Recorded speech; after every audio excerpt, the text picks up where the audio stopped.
Entonces, muy buenos días a todos. Mi nombre es Hugo Juan Camilo Clavijo, yo soy residente de segundo año en la Universidad de Antioquia y vamos a hablar de gliomas de la vía óptica. Vamos a poner un caso clínico para ilustrar las cosas. Una paciente femenina de 14 años que consultó por cefalea y 4 meses de disminución de la agudeza visual a otra institución pues fuera dentro de la ciudad. Y allá le hicieron una imagen con unos hallazgos de una masa dependiente del quiasma y los tractos ópticos. Le hicieron una biopsia inicialmente que reportó una gliosis reactiva. Me remitieron a otra institución en donde realizan una nueva biopsia que ya reporta una lesión glial de alto grado y IDH no mutado. Remiten para evaluación por neurocirugía pediátrica con alteración del estado de conciencia, emesis y cefalea moderada. Al examen físico de ingreso, una paciente alerta, una pérdida completa visual del ojo derecho y un compromiso severo de la agudeza visual del ojo izquierdo, decía que veía sombras, y como otros hallazgos, una insuficiencia suprarrenal en suplencia, un hipotiroidismo en suplencia y una obesidad y resistencia a la insulina. Esta fue la imagen inicial de ingreso a neurocirugía pediátrica. Una masa extensa, gran realce al contraste, compromiso del tercer ventrículo, de la región hipotalámica y de la región óptico-quiasmática. En el coronal, lo habían contrastado pues para completar ahí. Se llevó a cirugía por un abordaje bicoronal, una incisión bicoronal, un abordaje subfrontal para resección de la masa para liberar el tercer ventrículo y hasta la cisterna interpeduncular. Ya estaba perdida la visión del ojo derecho, entonces se decidió sacrificar para aumentar pues la resección de ese lado y se respetó el nervio óptico izquierdo y el hemiquiasma del lado izquierdo. En el posquirúrgico, visualmente igual al prequirúrgico, una hemiparesia izquierda 3 de 5, una somnolencia que fue mejorando progresivamente, y en la parte endocrina de nuevo una diabetes insípida con requerimiento de una suplencia de desmopresina. Estas son las imágenes posquirúrgicas. Una muy buena resección, remanente pues del lado izquierdo, sobre todo, un pedacito ahí del lado derecho. Y está en el coronal, pues, una resección amplia. La patología finalmente, como les había dicho, una lesión glial de alto grado, IDH no mutado, muy agresiva desde el punto de vista histopatológico, 35 mitosis por calpo de alto poder y un KI 67 del 80%. Tomando en cuenta esto, se definió un tratamiento con quimioradio concomitante, un esquema de Stupp, y eso es lo que en eso va la paciente. Esto como introducción para que hablemos de estos tumores gliales que, a diferencia del caso clínico, en general se trata de tumores de bajo grado originados en la vía óptica precortical. Nervio óptico que puede ser intraorbitario o en su porción cisternal menos frecuentemente, quiasmáticos del tracto óptico o más raro únicamente aislados pues de las radiaciones, más bien por crecimiento de tumores grandes o diseminación a través de la progresión del tumor. Este es el tumor más común de la vía óptica, representa el 66 al 86% de todos los tumores de la vía óptica, solo el 1 al 4% de todos los tumores orbitarios, 2 a 5% de todos los tumores intracraneales pediátricos y 7 a 10% de todas las lesiones gliales en pediatría. De todas las lesiones gliales de la vía óptica, el 84% son pacientes pediátricos, una patología que también podemos encontrar en adultos, pero casi todos son pacientes pediátricos. Y hay un riesgo más incrementado en neurofibromatosis tipo 1. Cuando uno coge ya todos los pacientes que tienen gliomas de la vía óptica, del 20 al 50% tienen neurofibromatosis tipo 1. La edad media del diagnóstico, uno de los estudios más grandes que hay, fue de 7 años, aunque pues, es un estudio relativamente viejito, donde pues, los métodos diagnósticos y el diagnóstico era un poquito más tardío. Como podemos ver pues aquí en la gráfica del lado derecho, la mayoría están entre 1 y 4 años y el otro grupo importante del diagnóstico es entre 5 y 9 años. Lo que sí es claro es que el 65% se presentan antes de los 5 años, el 75% en la primera década de la vida y el 90% antes de los 19 años. Aquellos que tienen neurofibromatosis tipo 1, su presentación clínica es un poco más temprana, en los 4.5 a 5 años, pero su curso clínico es más benigno.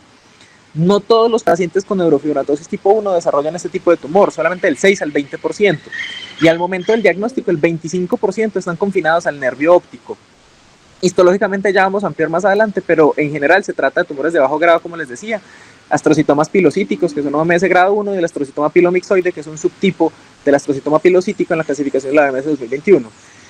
Hasta el 74% presentan algún tipo de progresión imagenológica en su seguimiento, pero también hay un grupo importante de pacientes que no crecen o que se mantienen estáticos y que pueden no requerir tratamiento, y esto es más frecuente en aquellos que tienen neurofibromatosis tipo 1. En su localización, lo que les decía, el 25% en el nervio óptico únicamente, de este 25%, el 23% intraorbitarios y solo el 2% confinados al segmento cisternal del nervio óptico. La mayoría con compromiso del quiasma óptico, y de estos hasta el 60% compromiso que definen posterior, que es del hipotálamo y del tercer ventrículo, y el 10% confinados únicamente al quiasma. Hay extensión pues hacia los tractos ópticos en varios grados, pues dependiendo del tamaño del tumor, y hacia las radiaciones ya más por progresión del tumor. Generalmente cuando hablamos de que son multifocales o bilaterales, casi todos están asociados a neurofibromatosis tipo 1, y cuando son quiasmáticos aislados, estos del 10% quiasmáticos aislados, son más de aquellos pacientes que no tienen neurofibromatosis. Aquí, por ejemplo, la distribución en uno de los estudios: nervio óptico, quiasma, hipotálamo, 45%, nervio óptico y quiasma, 33%, incluso unos que son solo hipotalámicos, el 12%. Clínicamente, lo más frecuente y lo que uno utiliza para seguimiento y para definir en muchas ocasiones el tratamiento es la pérdida visual. Y esta es más frecuente en los casos esporádicos que aquellos que neurofibromatosis, que les decía que tiene un curso más indolente. Como podemos ver en la tabla, el 90% de los esporádicos tienen compromiso visual versus el 72% de los pacientes con neurofibromatosis tipo 1. Como vimos, son pacientes que en general son menores de 5 o de 6 años, e incluso algunos son menores de 2 años. A veces la evaluación de la parte visual no es sencilla, ya sea porque hacen compensación, ya sea porque los campos visuales no son fáciles de evaluar en esta población. De los hallazgos frecuentes al examen oftalmológico, un defecto pupilar aferente en el 75% de los casos y atrofia óptica. Otra de las clínicas importantes es la disfunción endocrinológica, que puede ir con déficits plurihormonales, que es lo más frecuente, o también puede ir con déficits únicamente de hormona de crecimiento, un hipotiroidismo o un hipocortisolismo. La pubertad precoz, que aparece sobre todo en pacientes después de los 6 años.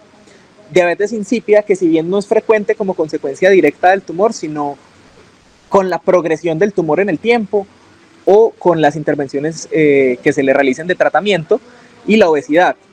Está descrito el síndrome diencefálico, que en varios casos lo describió Russell, que hablaban de emaciación, a pesar de que es un paciente que tiene una ingesta alimentaria normal o ligeramente disminuida, crecimiento normal en las curvas de crecimiento lineal, hiperactividad motora, euforia, y puede haber otros signos como nistagmus y palidez sin anemia, hidrocefalia y algo que se llama spasmus nutans, que es una triada entre el nistagmus, movimientos anormales de la cabeza, y tortícolis. Como podemos ver acá en la tabla de la derecha, además del déficit visual, hay otra diferencia entre los pacientes con neurofibromatosis tipo 1 y los que no, y es que los pacientes con neurofibromatosis suelen tener más compromiso orbitario, por lo tanto tienen más compromiso con proptosis que aquellos que son esporádicos.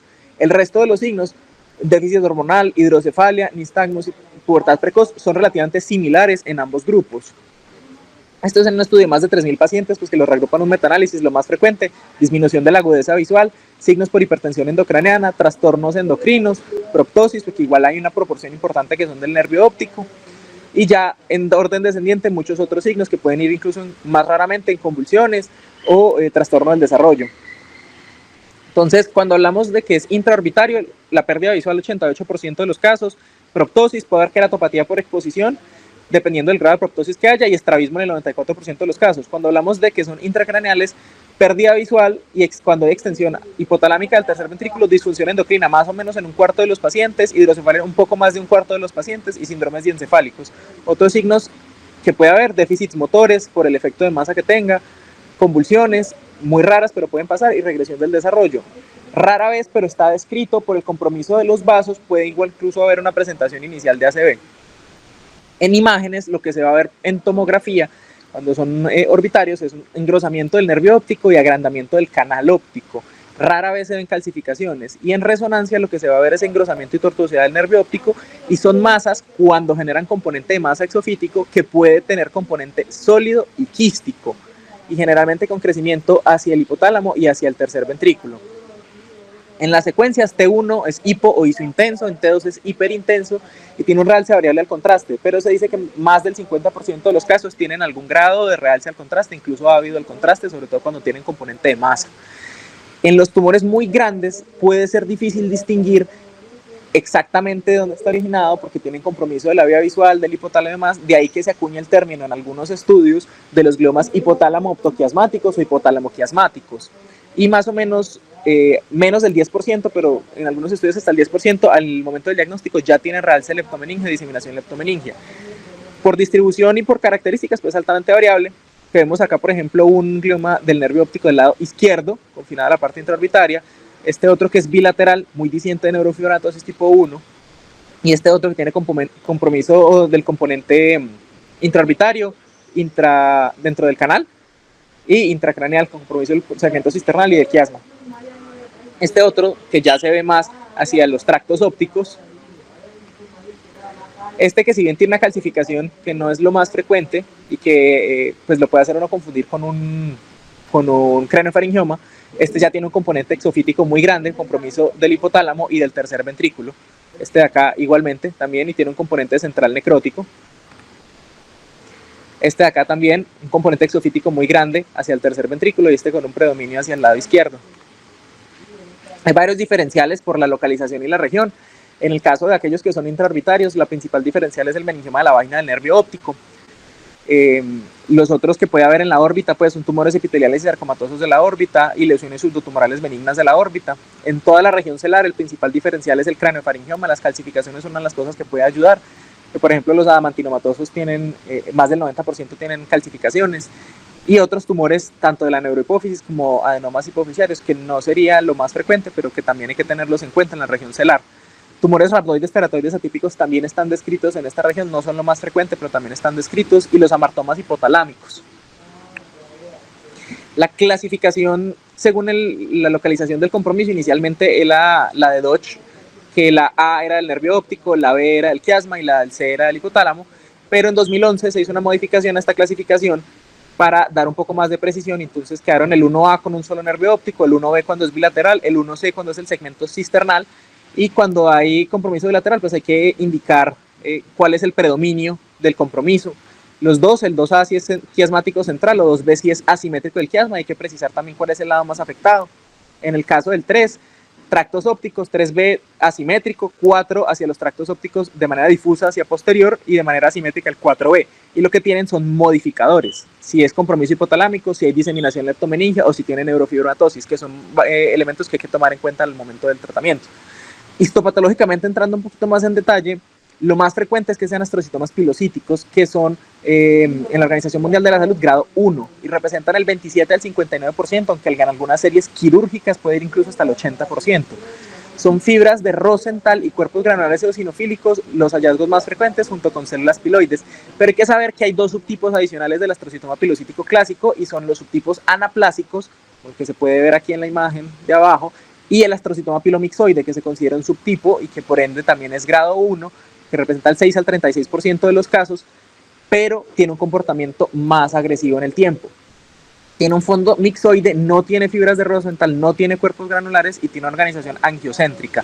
Lo que podemos ver al lado derecho es un nervio óptico de una sección con un compromiso, acá donde se ve más oscuro, que es donde más marca la proteína fibrilar ácida. Otras lesiones que puede haber, astrocitomas difusos o fibrilares en las clasificaciones más antiguas, que son grado 2, y muchas otras lesiones, desde astrocitomas anaplásicos, que son grado 3, pues en la clasificación del 2016, gangliogliomas, que son grado 1, gliomas cordoides, que son grado 2, santoastrocitomas pleomórficos, que son grado 2 o 3, y ya puede haber también gliomas difusos de alto grado, 3 o 4, y glioblastoma, que son más de adultos, pueden ser adultos jóvenes, pero más de adultos, hasta el 20% de estas lesiones en adultos pueden ser glioblastomas, y pues esto es grado 4 y tienen un pronóstico ominoso. En un metaanálisis pues que reagruparon los pacientes que tuvieran histopatología, el 78% eran grado 1, el 20% grado 2 y solo el 2% grado 3 o 4. Fisiopatológicamente y en la parte molecular, que tiene una relevancia porque hay tratamientos específicos para estos casos, cuando hablamos de neurofibromatosis tipo 1, hablamos de una mutación del gen de la neurofibromina. Está en el cromosoma 17 y que actúa como un gen supresor de tumores de la vía del RAS GTP. Y por ende, entonces, una regulación del crecimiento celular y de la sobrevida a través de la vía de la MAP quinasa y de la PI3K, con vías intermedias en el BRAF, el MEC y el ERK, incluso del mTOR. De ahí que hay algunos inhibidores que se han estudiado en este tipo de tumor. En aquellos esporádicos, pues no hay una mutación propiamente de la neurofibromina, pero sí hay una sobreactivación de esta vía de la RAS-MAP quinasa. Dentro de las frecuentes, las fusiones del BRAF, la más frecuente la KIA 1549 y las mutaciones del BRAF B600E, pero hay otras alteraciones en grado variable descendente descritas desde el FGFR1 hasta el NTRK1, pero lo que es característico es eso, es la activación de la vía de la RAS de la MAP quinasa. Hablando ya entonces del manejo de estos pacientes, arranquemos desde lo primero, el tamizaje que está descrito pues en los pacientes con neurofibromatosis tipo 1, y es que en menores de 8 años tienen que tener examen oftalmológico anual, y ese examen oftalmológico debe incluir campos, agudeza visual y visión de colores. Como hay pacientes que pueden ser muy pequeños, un abordaje que está descrito en casos en los que genere duda es el OCT del nervio óptico, que tiene buena correlación con la pérdida de fibras o daño de las fibras. Pero el diagnóstico o el seguimiento pues del tamizaje finalmente es de examen oftalmológico.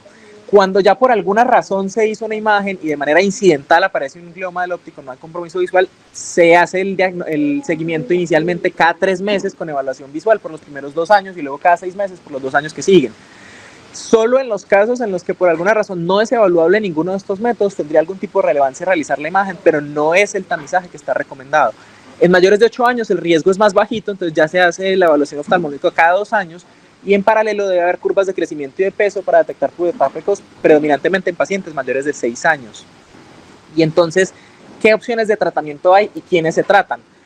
Resulta que cuando tienen neurofibromatosis tipo 1, puede que al 50% de los pacientes les decía que pueden ser quiescentes, pueden no necesitar tratamiento. Incluso puede haber algún grado de regresión, un porcentaje muy bajito, pero puede haber algún grado de regresión del tumor.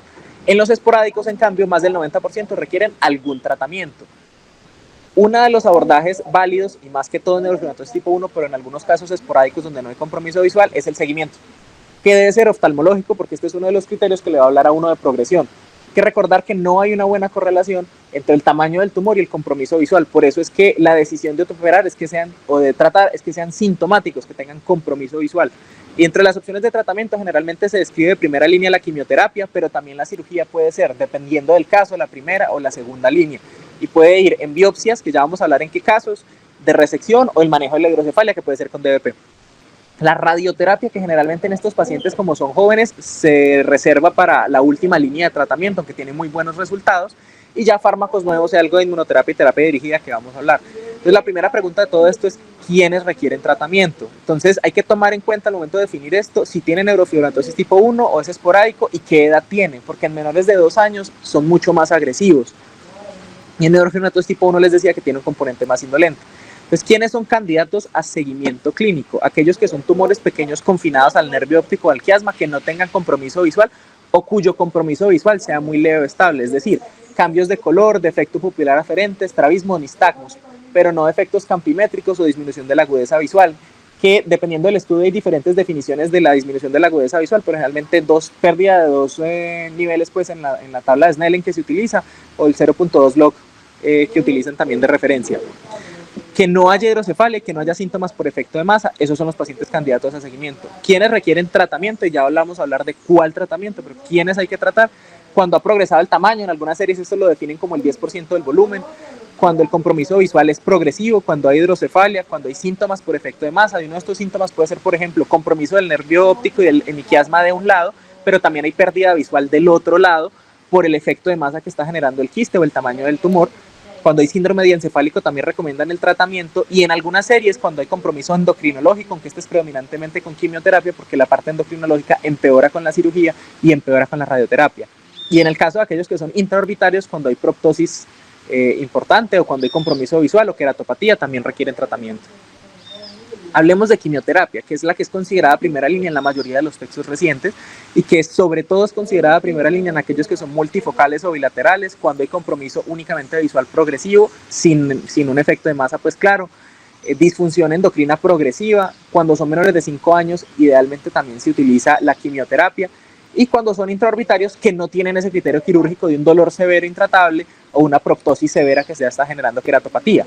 El esquema de primera línea y más utilizado es carboplatina y vincristina.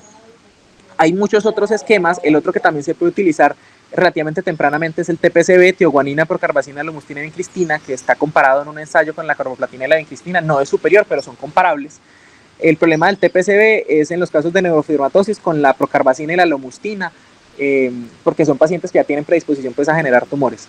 El cisplatina y el etopósido se utiliza ya más de segunda línea, pero también tiene muy buenos resultados. El problema es que el cisplatino es ototóxico y hasta el 40% de los casos puede tener algún tipo de ototoxicidad, y el etopósido en los pacientes con neurofibromatosis tipo 1 puede inducir la generación de neoplasias secundarias como leucemias. La temozolomida, la vinblastina y la vinorelbina se han utilizado en monoterapia de rescate, ya en pacientes que han progresado a las otras líneas de tratamiento. Y ya otras terapias, por ejemplo, anticuerpos, el bevacizumab con o sin irinotecan. El irinotecan por sí solo no se utiliza, pero sí se puede utilizar en combinación con el bevacizumab para casos refractarios. ¿Y qué resultados tenemos con estos casos? Un empeoramiento visual cuando se suman todas las quimioterapias del 30 al 40% de los casos y una mejoría visual solo en el 24%. Entonces hay un grado importante de pérdida visual. Con el carboplatino vincristina, a los 5 años la sobrevida libre de progresión va del 50 al 69% y la sobrevida a 5 años del 86%. Muy comparable con el TPCB, que la PFS a 5 años es del 52% y la sobrevida global es del 87%.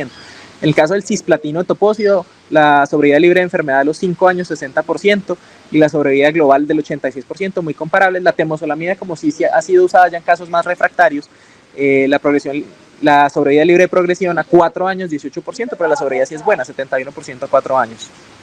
Entonces, cuando uno coge el impacto visual, porque queda uno preocupado con esos datos del 30 al 40%, en esta revisión sistemática del 2021, que agrupa 11 estudios, 427 pacientes y 76% de las terapias están basadas en carboplatino, generalmente con vincristina, pero que también se ha descrito en uso de monoterapia, el efecto visual es muy heterogéneo entre los estudios, dependiendo de cómo se defina, si es por campo visual, si es por agudeza visual, si es en un ojo, si son en ambos ojos. Pero los rangos de empeoramiento, que es lo preocupante, van del 0 al 82% de los casos. La progresión de la enfermedad a pesar de quimioterapia, 54% de los casos. Y cuando se mira ya un poquito más a largo plazo, porque están incluidos seguimientos a 3 meses, por ejemplo, a largo plazo 2.2 hasta 8 años, el empeoramiento es de casi el 40%. Y la mejoría es casi marginal, solo el 20%. Y en la parte visual, entonces, por ejemplo, el bevacizumab, que está esta revisión sistemática del 2025, 10 estudios, 185 pacientes, en este les va mucho mejor en la parte visual. El control local es del 80% y además la mejoría visual definida por agudeza visual es del 31%, el deterioro solo del 15%. Y la mejoría cuando es por campimetría, 40% y solo se deterioran en el 18%. Este tiene mejores desenlaces visuales, pero se reserva como terapia para segunda línea de quimioterapia. Y entonces, manejo quirúrgico, ¿quiénes? Manejo quirúrgico puede ir desde una biopsia, que en los pacientes con neurofibromatosis tipo 1, si la imagen es muy sugestiva o es la imagen típica, no requieren ningún tipo de biopsia, pero si se van a incluir en un ensayo clínico o en una terapia molecular dirigida, sí la requieren para poder dirigir la terapia, y si las características en la imagen generan dudas o son atípicas, también requerirían algún tipo de biopsia. Cuando no tiene neurofibromatosis, puede considerarse para el diagnóstico y poder definir el tratamiento, ya sea que se le vaya a dar terapia dirigida, inmunoterapia, o que se vaya a incluir en algún tipo de ensayo clínico. Cuando hablamos de resección quirúrgica de Wilkin, hay que recordar que por la localización y las estructuras que infiltra, generalmente no se habla de una resección macroscópicamente completa, ni se habla pues de buscar una resección total, sino de una resección amplia pero segura. Entonces, generalmente se indica cuando hay un componente exofítico con un efecto de masa hacia el tercer ventrículo e hidrocefalia, cuando hay efecto de masa sobre el aparato visual, lo que les decía, que puede ser por el componente quístico en muchos casos, o puede ser por el componente sólido directamente, o cuando hay una progresión tumoral a pesar del uso de la quimioterapia. Aunque vamos a ver que se puede utilizar como primera línea, como segunda línea, dependiendo de las características que tenga el tumor. En los casos de la órbita para resección, hablamos de pacientes que tengan proptosis refractaria, dolor refractario, y que ya tengan pérdida visual, que además en ese caso, como uno puede ya sacrificar el nervio óptico, si ya tienen completamente perdida la visión, permite hacer resecciones muy amplias en este escenario. Y otras indicaciones quirúrgicas, pero para otros procedimientos, por ejemplo de DBP, que en algunas series, a pesar del debulking del tumor, 30 o 35% requieren manejo de la hidrocefalia, y en algunos casos donde simplemente es la proptosis, pero todavía no hay una pérdida ocular completa, se puede hablar de descompresiones de la órbita. Entonces, vamos a ver qué dicen algunos de los estudios. Este, por ejemplo, reagrupa 42 pacientes, de los cuales 21 fueron llevados a cirugía, a resección. Y lo que quiero notar es este grupo de 10 pacientes que solo se les dio cirugía, no se necesitó terapia adyuvante, y el 70% de estos 7 estaban estables en la enfermedad a 66 meses, a más de 5 años, sin terapia adyuvante. Este otro, 125 pacientes, edad media 6.7 años, la sobrevida global 84% a 5 años, muy comparable con la de la quimioterapia, pero la sobrevida libre de progresión 70% a 5 años, un poco mejor que las de la quimioterapia que les mostraba. Y en este caso, además, la mayoría eran astrocitomas grado 2. pero sí les decía, 36% requirieron de BP adicional, el 61% fueron de resección subtotal, el 23% progresó y la tasa de complicaciones en este estudio en particular, 8.8% y sin mortalidad quirúrgica o directamente relacionada al procedimiento, que en este caso pues es relativamente seguro en este estudio. Cuando uno mira el grado de resección, no es estadísticamente significativo ni para la sobrevida ni para la sobrevida libre de progresión, aunque si uno compara pues la sobrevida libre de progresión con resecciones de más del 90% y menos del 50%, pues sí son diferentes. En los grupos de edad, ellos definen el punto de corte entre menor de 3 años y mayor de 3 años, y hay una diferencia estadísticamente significativa en la sobrevida libre de progresión, muy importante, de 26% a 83%. Y lo que sí quiero también notar es esto de la radioterapia postoperatoria, que sí es estadísticamente significativo y sí tiene un cambio importante en la sobrevida global y en la sobrevida libre de progresión. Y entonces, ¿cómo nos va con las complicaciones y los desenlaces con la cirugía? Esta revisión sistemática con metaanálisis, 26 artículos desde el 93 hasta el 2022, 797 pacientes llevados a resección, una edad media de 6 años, el 90% eran esporádicos, el 75% eran hipotálamo-quiasmáticos y el 22% intraorbitarios. Y los métodos de tratamiento que eligieron, el 45% fueron llevados únicamente a resección, sin terapias adyuvantes, el 29% resección y radioterapia y el 13% resección y quimioterapia. ¿Cómo les fue? En los desenlaces globales, la mejoría visual fue el 24.6%, un poco más alta que en el manejo de quimioterapia, y el empeoramiento visual en el 18%, un poco más bajo que en la quimioterapia. Las resecciones macroscópicamente completo 36% y subtotal 46%. Hay que recordar que igual en este estudio están incluidos los intraorbitarios, que les decía que cuando ya hay pérdida visual uno puede tener resecciones muy amplias.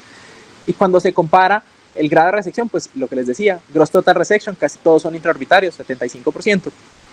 Y la subtotal de la hipotálamo-quiasmática. Y el desenlace visual, lo que sí vemos es que los hipotálamo-quiasmáticos, empeoramiento en el 26% de los casos, que son aquellos que más propensos están a deterioro visual con la intervención quirúrgica.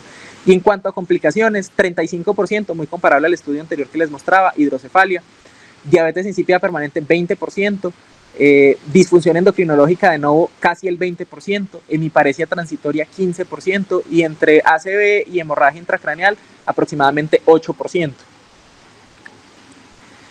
En cuanto a la progresión, pues el seguimiento promedio de ese estudio fueron 53 meses, pero es de 39 a 67 meses y eso reagrupa 16 de los estudios, que son 501 pacientes, y progresó en las imágenes en el 18% de los casos.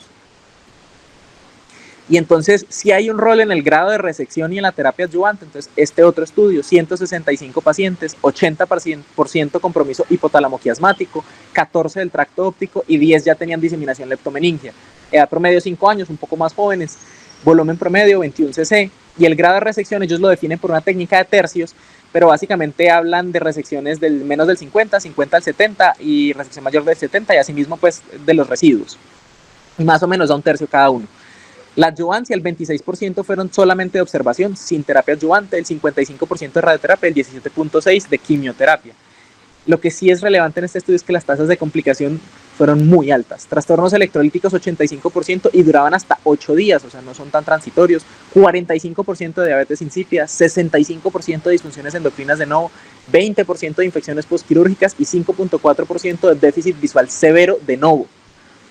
Y cuando hablamos de disfunción endocrina y grado de resección, lo que vemos es cuando las resecciones son más del 70% en este estudio y la disfunción endocrina de nuevo es más del 80%, y cuando son de menos del 50%, la disfunción es solo del 50%. Entonces, esto es algo que hay que tener en cuenta al momento de la planeación y de los objetivos de la cirugía que uno tenga. El grado de resección que quiera también tiene consecuencias sobre las complicaciones y el grado de disfunción endocrina. La progresión muy parecida a la revisión sistemática, 18%, el fallecimiento en esta serie, 12%. ¿Cómo les fue con la progresión? A 5 años, para comparar con los estudios anteriores, la sobrevida libre de progresión 77%, muy comparable con el manejo quirúrgico, más alto que el manejo con quimioterapia, y la sobrevida global comparable 87%. Y cuando lo hacen por residuos, y que es estadísticamente significativo en este estudio, cuando es un residuo pequeño, la sobrevida libre de progresión 87%, mucho más alta que en el manejo con quimioterapia, incluso con el global de las series quirúrgicas, y cuando el residuo es grande, una sobrevida libre de progresión del 65%, muy comparable con las quimioterapias. Pues aquí ya les traigo pues como las tablas de qué impacta sobre la sobrevida libre de progresión en este estudio, y es la edad, que ya les había mostrado, pero además en este aquí es evidente pues entre menor de 2 años y mayor de 2 años, el tamaño del tumor, que pequeños y medianos se comportan parecido, pero sí son diferentes de los grandes. El tumor residual, que los residuos pequeños y medianos se comportan muy parecidos, sobre todo en los primeros años, pero sí son muy diferentes pues, de los grandes y es estadísticamente significativa la diferencia. La adyuvancia, que ya les estaba mostrando, que la radioterapia es de lo que más impacta en este escenario de sobrevida libre de progresión, las metástasis leptomeningias y el compromiso del hipotálamo, que ya limita pues, la resección. En el caso de la sobrevida, la edad también es supremamente importante, menor de 2 años versus mayores de 2 años, y la adyuvancia también tiene una relevancia sobre la sobrevida global, sobre todo la radioterapia. Y entonces, ¿será que entonces la cirugía es de primera línea o de segunda línea? Entonces les traigo este estudio, 83 pacientes, un grupo 1 que fue de primera línea y un grupo 2 que fue de segunda o de tercera línea. No hay diferencias estadísticamente significativas en los grados de resección entre ambos grupos y tampoco para sobrevida ni para progresión. A 5 años muy comparables, a 10 años muy comparables en sobrevida y en sobrevida libre de progresión. Entonces se puede utilizar en cualquiera de estos dos grados. El grado de resección promedio de este estudio fue del 80%. Aquí las curvas, lo que vemos, no hay diferencias pues en estos dos grupos, pero sí para sobrevida libre de progresión otra vez por la edad y para sobrevida otra vez por la edad. En este estudio en particular, el empeoramiento visual 23%, comparable a lo que hemos hablado, y la mejoría del 14%, un poco menor de lo que hemos hablado en los previos. Las complicaciones severas hablan del 16%, pero lo que sí vemos es que déficit focal transitorio de nuevo 17% y déficit hormonal 22%, que es más o menos lo descrito. El abordaje quirúrgico, múltiples, dependiendo de si es intraorbitario, intracraneal, lo más utilizado cuando son intracraneales con indicación quirúrgica de resección, interhemisférico transcalloso para el abordaje del tercer ventrículo, terional vía subfrontal para los crecimientos que pueden ser laterales o bicoronal subfrontal. Las biopsias pueden ser abiertas, endoscópicas o transesfenoidales. Lo que sí se recomienda es que si uno va a hacer ya endoscópica intraventricular, haga una septostomía también, porque cuando los tumores crecen hacia el tercer ventrículo, ocluyen uno o ambos de los agujeros de Monro y aíslan ambos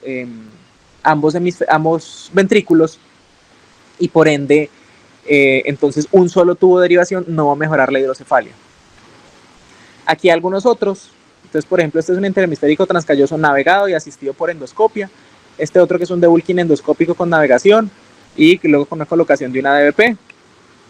Este, por ejemplo, que es un abordaje combinado para la órbita, por ejemplo, en este estudio que utilizan 17 pacientes. Entonces, endoscópico transetmoidal y transconjuntival, ya cuando el paciente perdió la visión, entonces se hace una resección en bloque pues, de la lesión tumoral y se puede sacrificar el nervio porque ya no hay visión residual. Este, por ejemplo, que es puramente endoscópico transnasal, son 10 pacientes. Aquí también hay adultos jóvenes, pero también hay adolescentes en este estudio, pues, donde también se realizaron debulkings por vía endoscópica transnasal. Entonces hay diferentes opciones que se pueden utilizar para el manejo de estos tumores en la parte quirúrgica. Y la radioterapia, ¿por qué de última línea? Por los eventos adversos en menos de 5 años, particularmente cognitivo a largo plazo, sobre todo porque hemos visto que tienen una buena sobrevida a largo plazo. Entonces hay que tomar en cuenta cuáles son las secuelas que puede dejar el tratamiento. Generalmente se usa, como les digo, ya para tercera línea, o se puede utilizar en adyuvancias, sobre todo en mayores de 10 años, y hay que considerarlo entre niños entre 5 y 10 años. Para aquellos que son refractarios a quimioterapia de cirugía y para neoplasias de alto grado, porque si bien no es lo más frecuente, sí puede haber neoplasias de alto grado y su pronóstico es diferente. Los resultados en los estudios de los 80 y de los 90 son muy buenos. Sobrevidas libres de progresión del 90 al 100%, y como les mostré también en las curvas de los manejos adyuvantes quirúrgicos, definitivamente tienen sobrevidas libres de progresión muy altas. Pero los eventos adversos, sobre todo en neurofibromatosis tipo 1, es lo que limita su uso. Neoplasias inducidas por radiación hasta 50% en neurofibromatosis tipo 1, y que pueden ser neoplasias gliales de alto grado. Moya-moya, 3.5 a 5%, retrasos del desarrollo, empeoramientos visuales, claramente empeoramiento de la función endocrina, este es muy dado con la radioterapia, y neoplasias secundarias, también en los pacientes que no tengan neurofibromatosis tipo 1. Sí se aboga pues que las técnicas hoy en día de radioterapia estereotáctica con protones y radiocirugía podrían tener menos eventos adversos por la limitación sobre los campos de estimulación. Y de hecho, por ejemplo, entonces del Gamma Knife, que es una revisión sistemática, 7 estudios, solo 83 pacientes, pues las sobrevidas libres de progresión 78 al 100% y a 5 años 78%. La preservación visual es lo llamativo, 77 al 92%, y en complicaciones sí, la disfunción endocrina, muy importante, 36%, y formación de nuevos quistes hasta en el 19%. Los llamativos que en esta revisión sistemática del 2022 que compara los desenlaces visuales en quimio, radio y cirugía, no hay diferencia estadísticamente significativa entre los tres. 75%, lo que ellos definen de desenlace visual es que sea estable o que mejore. Entonces, 75% de las quimioterapias, 81% de las radioterapias y 75% de los manejos quirúrgicos, y no tienen diferencias estadísticamente significativas en esta revisión sistemática del 22. Y en la parte de la estabilidad radiológica, tampoco encuentran diferencias estadísticas. Hay una tendencia a que hay mayor progresión en los tumores que se llevan a cirugía, pero en general son resultados buenos pues de estabilidad radiológica, 73% en oncología, 75% en radioterapia y 67% en cirugía. Y ya como para ir terminando, entonces, nuevos tratamientos. Les decía que había terapia dirigida y que se usa ya de terapia de rescate o de segunda línea cuando se utiliza quimioterapia. El sorafenib tiene un efecto paradójico donde pueden empeorar, pero el vemurafenib y el dabrafenib, progresión libre de enfermedad a un año, 85%. Selumetinib y el trametinib, sobrevida libre de progresión a 2 años, 69%. Y otros, por ejemplo, como el everolimus para la vía del mTOR o el bevacizumab, que ya les había mostrado. Y hay otros estudios que buscan esa vía que les mostraba, BRAF, MEK y ERK, otras vías de la RAS y otros antiangiogénicos como la talidomida. Otros más misceláneos, interferón pegilado, el sirolimus y el everolimus, la 5-azazitidina, y no solo de fármacos, sino de otras terapias modernas, adenovirus inducidos, o esta terapia que está tomando mucha fuerza en oncología, que son las CAR-T-cell, que son receptores antigénicos quiméricos, que lo que hacen es sensibilizar las células T a los antígenos tumorales para que haya una mayor respuesta inmune frente al tumor, o radiación de protones, que ya vimos que tiene muy buena evidencia, pues muy buen resultado el uso de la radiación, pero que lo limitan los efectos adversos y que con las técnicas modernas podría entonces cambiar en el plazo futuro, que no sea una terapia de última línea. Y otros tratamientos que han sido utilizados en otros tipos de tumores, por ejemplo en glioblastoma, que hay mucha investigación y que eventualmente en el corto o en el mediano plazo puede haber trials que los utilicen en estos gliomas de la vía óptica, como el pembrolizumab, el tocilizumab y algunos otros anticuerpos con targets específicos. ¿Cómo les va a estos pacientes? Entonces, ¿qué factores pronósticos? Lo que les decía, menores de 2 años y mayores de 2 años, peor pronóstico. Que sean de sexo femenino tiene relevancia sobre el pronóstico visual, sobre todo, que es peor. Cuando son posquiasmáticos, por el grado de infiltración pues también del hipotálamo. Tumor pilomixoide o tumores de alto grado también son de peor grado, son de peor pronóstico. Cuando hay mutaciones del BRAF B600 también son de peor pronóstico. ¿Y qué favorece un mejor pronóstico? Neurofibromatosis tipo 1, presentación incidental, porque habla de un pulso más indolente cuando no son sintomáticos al momento del diagnóstico, y la fusión del BRAF. La sobrevida global a 5 años en una revisión sistemática, 94%, a 10 años, 93%, y a 25 años en un estudio australiano que tiene seguimiento o una serie pues, de 32 años de experiencia de manejo, 77.5%. Entonces, la sobrevida es relativamente buena, una mortalidad global del 12% en los estudios a más corto plazo. La sobrevida libre de progresión muy variable dependiendo del tratamiento. Lo que sí no es bueno a largo plazo es el desenlace visual. La mayoría de los pacientes terminan con deterioro visual y muy pocos a largo plazo terminan con una visión aceptable. Entonces, en conclusión, para todo esto que les mostré, es que es una patología compleja, igual tiene un abordaje multidisciplinario desde la parte visual para el seguimiento y para la parte de tamizaje en los casos en los que aplique, la disfunción endocrinológica que pueden presentar y la disfunción neurológica y la hidrocefalia que también pueden presentar. Siempre hay que tomar en cuenta al momento de definir el manejo del seguimiento si tienen o no neurofibromatosis, porque son menos agresivos, son más candidatos a observación, y cuando tienen indicación de tratamiento hay que considerar que son más candidatos a la parte de quimioterapia por su curso indolente. El manejo quirúrgico, aunque en muchos textos es debatido, incluso en algunos hablan de que no es primordial, realmente sí tiene su indicación en los casos seleccionados: hidrocefalias con tumores exofíticos, efectos de masa significativos ya sean quísticos o sólidos, un compromiso visual severo o completo unilateral con efecto de masa sobre el otro lado, porque además al tener compromiso severo o completo puede uno hacer resecciones un poco más amplias, y rescate a pesar de otros manejos que les mostré que se puede utilizar en primera línea o en segunda línea. El manejo y igual tiene muy buenos resultados. El manejo con la quimioterapia y la inmunoterapia, primera línea para aquellos tumores que no tienen esos criterios quirúrgicos de entrada, y hay varias líneas de tratamiento de quimioterapia disponibles para su manejo, y la radioterapia, que si bien se usa en última línea por sus efectos adversos, tiene muy buenos resultados tanto de adyuvancia como de terapia de rescate. Y hay que considerar pues la edad, evitar en menores de 5 años, considerar entre 5 y 10 años, y por encima de 10 años es más seguro utilizarla. Y eso es lo que les traía para hoy. Hugo, muchas gracias, muy buena presentación. Yo no tengo experiencia, solo he operado 2 pacientes y los 2 han tenido una sobrevida larga. Solo les he hecho biopsia y después los han complementado con radioterapia, pero no tengo más experiencia. Muchas gracias, Wilson. Eduardo, si tienes algún comentario, adelante. Buenos días a todos. Hugo, excelente presentación, muy buena la revisión, muy buena la información, te Perdón, felicito. Hugo, perdón, dije Wilson y es Hugo, perdón.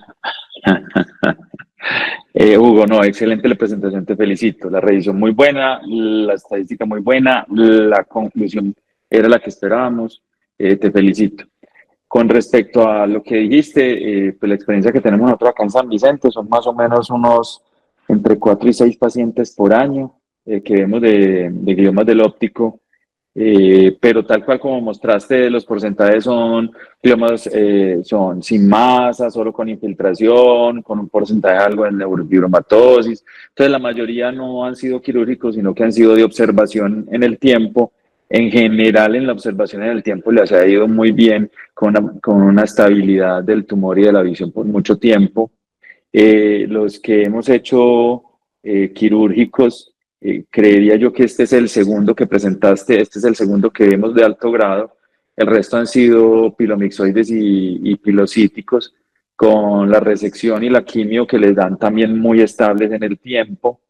Eh, en resumen, la experiencia que tenemos aquí en San Vicente es muy parecido o casi igual a lo que relataste en lo que muestran los estudios, o sea que creo que se comporta muy bien y es reproducible lo que dijiste. Muchísimas gracias por la presentación. Profe, muchas gracias.